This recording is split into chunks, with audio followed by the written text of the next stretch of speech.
Paris has once again become the stage of high political drama.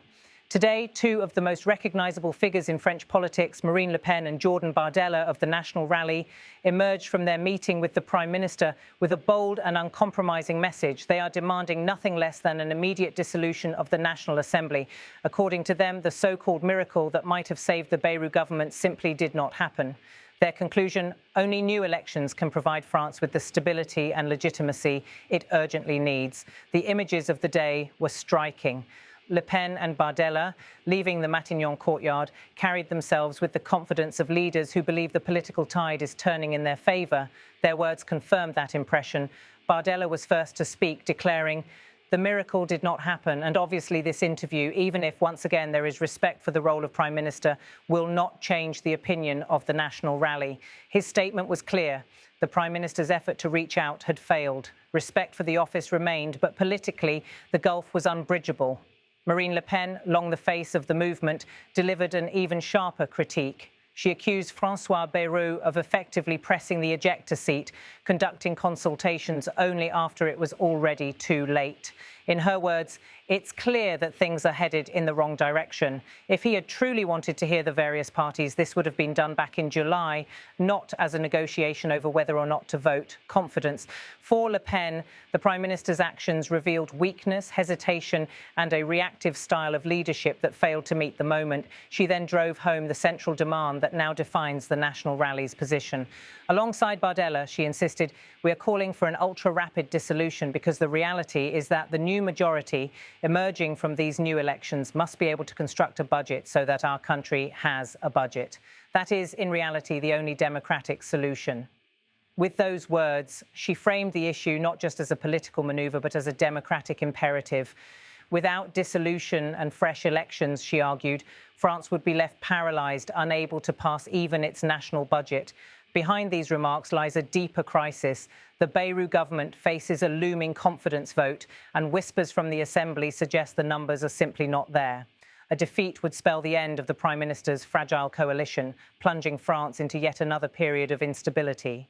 For François Bayrou, a veteran centrist who has built his career on positioning himself as a steady hand in turbulent times, this is an existential test.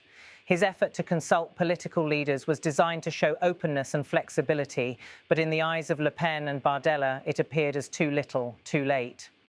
For the National Rally, however, the moment could not be more opportune. With opinion polls showing their movement surging, an early dissolution could catapult them from opposition to dominance. No longer confined to the margins of French politics, the National Rally has spent years building credibility, reshaping its image, and appealing to voters beyond its traditional base. Today's statements from Le Pen and Bardella were not simply about opposing the government, they were about seizing the mantle of national leadership. The stakes extend far beyond France's borders. Within the European Union, officials in Brussels are watching closely. France is a pillar of the Union, a country whose voice carries enormous weight in shaping common policy. A government collapse or prolonged paralysis in Paris would weaken the EU at a moment of mounting challenges, from defence commitments to energy policy to managing migration flows.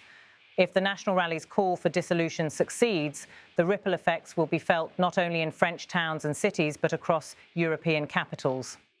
Observers note that the rhetoric of urgency, phrases like ultra-quick and only democratic solution, is carefully chosen. It projects inevitability. It tells supporters that change is coming and tells opponents that resistance may be futile. It also speaks to the anxieties of ordinary citizens who fear instability and want swift, decisive solutions.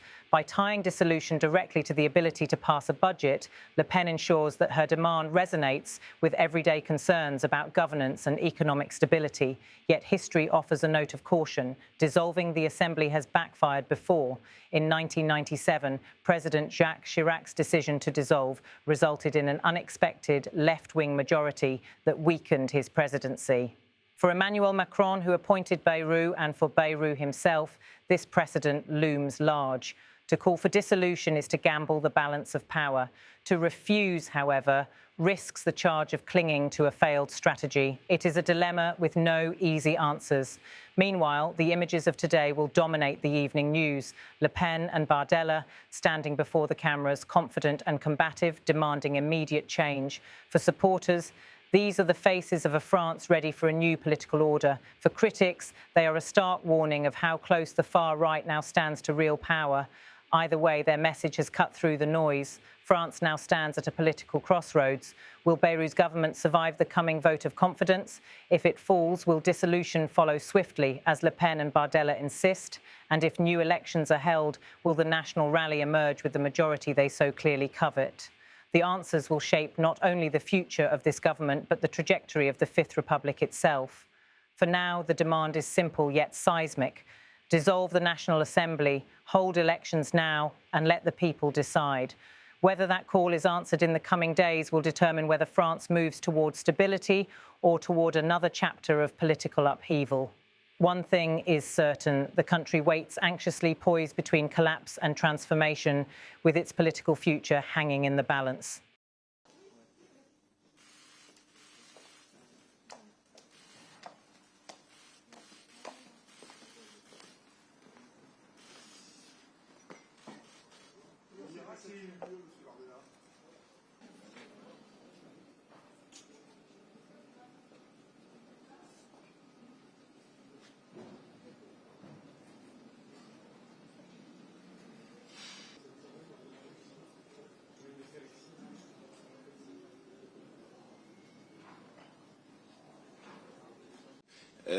Le miracle n'a pas eu lieu et évidemment que cet entretien, même si encore une fois il y a du respect pour la fonction de Premier ministre, ne fera pas changer le Rassemblement national d'avis. Et en réalité, il a fait le choix d'appuyer sur le siège éjectable et de faire les consultations a posteriori. Bon, on voit bien que les choses sont évidemment dans le mauvais sens. Donc s'il avait vraiment souhaité entendre les différents partis politiques dans les réclamations qui sont les leurs, je suppose que tout ça aurait été fait dès le mois de juillet et pas comme une sorte de, en quelque sorte, de négociation au vote ou non de la confiance. Parce que nous appelons, Jordan et moi-même, à une dissolution ultra rapide.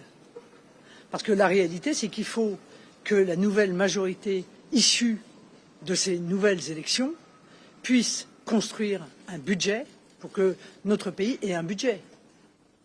C'est ça, en réalité, la seule solution qui soit démocratique.